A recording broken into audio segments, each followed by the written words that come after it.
Well, good morning, good afternoon, good evening, depending on what time it is, where you are, and when you're watching this. It's time for another Not Walkin' and Talking video with me, Celine Driver, your boy, down in good old FLA. I'm making this video and releasing it on the Tuesday before finally, the beginning of the 2022 college football season. After this week, we will no longer have to spend weekends without college football for the rest of 2022. And let me tell you, 2022 up to this point has been a crap year. Let's go, Brandon. Anyway, last week I did a video going over the negatives or the problems that I thought were facing the Florida Gators in 2022. And there are many problems that will have to be overcome by Billy Napier and his staff. There was a lot of damage done to the program over the three previous coaches, actually four if you count Urban Meyer. At the end of his tenure, he gave way to Willie Moose Dump, who wrecked the program and managed to accomplish many things in Gainesville that should never have been accomplished in the entirety of the world in terms of what happened to the Gator program. Then we got Mr. Aw Shucks Shock Humper McElwain, whose Midwestern temperament and gee golly gee willikers attitude is about as compatible with the SEC as Nancy Pelosi is compatible with the phrase tax cut. He wrecked the program in a few ways too, caused a ton of damage. Then we got Dan Mullen, who I admittedly was very enthusiastic in the beginning. He had ties to the Gator program.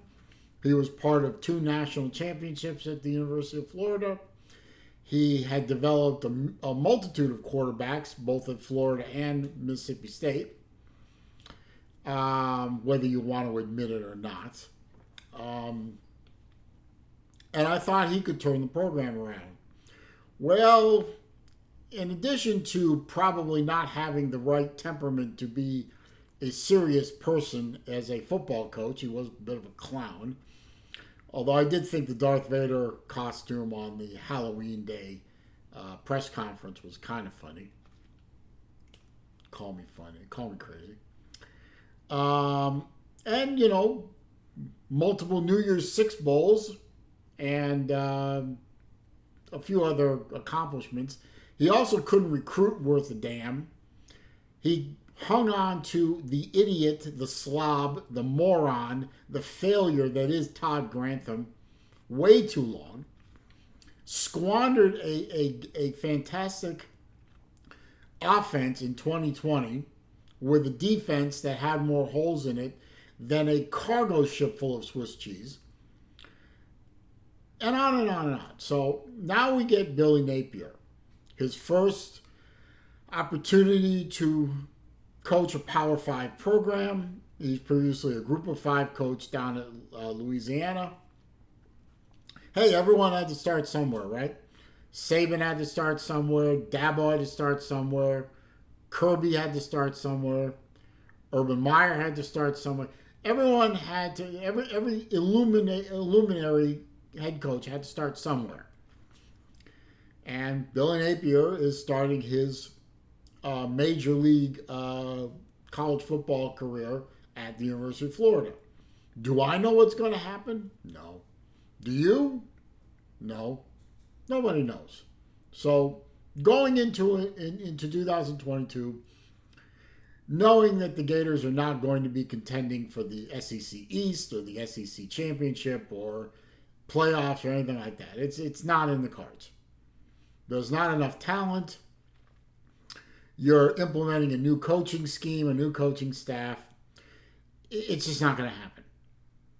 And we know this down here in Gator Nation. So we will dispense with all that. But I have my non-copious notes here of some positives that I see coming for UF in 2022. And there are some positives. For one thing, is Billy Napier himself. He's a young man at 43. He's embracing the transfer portal. He's embracing the NIL, name, image, likeness stuff, which I still personally think is a mistake that college football is making, but it is what it is. One lone voice down in Central Florida is not going to change history. And he embraces all the modern game changes, both within the game and around the game, that older coaches have professed a dislike for. So, new guy, young guy, new attitude, new facilities, some of the most modern facilities in all of college football, a new staff with a new attitude, embracing all the amenities, quote unquote, amenities that college football in the year 2022 offers. It may not translate onto the field in 2022, but going forward, these things should translate into the product on the field. So, and some of those things may very well come to fruition in 2022. It's not to say that 22 is going to be a completely lost season. I myself have been predicting for months and months now that it's a 7-5 season. My friend Uncle Lou just did a video on the Florida Gators saying that the Gators could be an 8-14 team. I think that's possible. It depends on how the LSU game goes. And maybe even how the Utah game goes. I don't really see us beating Utah, but the odds makers see it as a close game. So, that's why you put your team on the field. I mean, who predicted that Georgia would lose to Vanderbilt at homecoming a few years ago? Who predicted that Vanderbilt would beat Florida, I believe, at homecoming for the first time in 45 years or since 1945 or something like that? So, crazy things can happen. Let's see, what else I got here? I just saw this recently, according to 24/7 Sports. Florida is actually recruiting in the top 10 in the country right now for 2023, and that could go higher. So recruits are coming to Florida, thanks to Napier and company. And hopefully if we put together a few good wins, and the losses aren't blowout losses, but we are competitive in those losses, it will entice recruits to come to Florida. I mean, some of the best facilities in the country, some of the most modern facilities in the country, a great fan base, great environment to play in, and oh, by the way, the University of Florida itself is a highly ranked academic university, so in addition to playing football at UF, you're also going to get a fine education. Another point. It looks like for the first time in a good little while, there's going to be some emphasis on building the running game at UF. And this is a necessity, I think, and it's a good necessity. It keeps the linebackers honest. It keeps them up at the line to work the running game, which will free up the passing game. It takes pressure off of our quarterback, who is a second-year quarterback, and this will be his first year where this is his team. He's not looking over his shoulder at Emory Jones. This is his team now. And Anthony Richardson needs to step up. But he also needs a good running game to keep the defense honest and to take pressure off of him and an admittedly rather thin receiver core. We don't know who is going to be the number one, the number two, the number three just yet. We have general ideas, but nobody's standing out as a superstar. A good, solid running game eats clock, gives the defense a chance to rest, takes pressure off of the receivers, take pressure off of the quarterback. So we have a good offensive line with 3 of the 5 are returning starters. We have a good squad of running backs, so it's really nice to see that Florida is going to emphasize the running game a little more. I mean, if you look back at our 2 national championships in 06 and 08, we had a running game, and a really good one, too. So building a running game is definitely a positive for the staff. And finally, another positive I see is Richardson himself. Dynamic player, athletic, looks like he has all the tools. He just needs to work on decision making. He did show some flashes of brilliance in 21.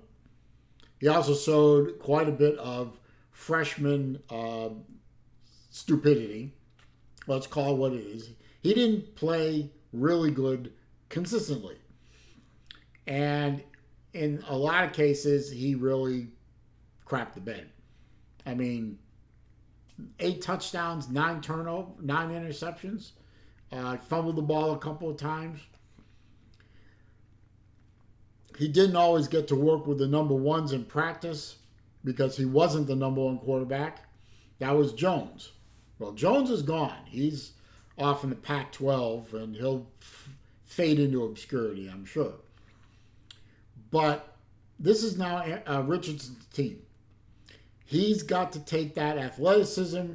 He's got to take that dynamicness, if that is a word. He's got to take that ability to stretch plays with his feet and move the pocket and give the defense another dual threat weapon to worry about. And he's got to combine that with some growth and some development and some good decision making. I mean, it's his team. He does have an experienced quarterback behind him that transferred from Ohio State, whose name escapes me at the moment. But he's got to step up. He got to step up or step off. One or the other, Richardson. It's your team now. It's your time now. Gator Nation believed in you last year, even when you made some mistakes that made us groan, because it was obvious that you had more athleticism and ability than Emory Jones did. So Jones is gone. Now, the time for excuses is over. Yes, your receiver core is thin. Yes, your offensive line has 2 pieces that have relatively little experience. But you got a strong running game. You got a good coach behind you. And he's expressed the confidence in you that it's your team. So, Anthony Richardson, time to step up. So those are the positives I see going into 2022 for the Florida Gators. It's not all going to be doom and gloom. Yeah, we're going to lose some SEC games. Yeah, this team is going to be hard to watch sometimes. But hey, it looks like this team is going to play some defense for the first time in 3 years. And we have a coach that believes in the modern college football with the portal, with the NIL, and all that stuff.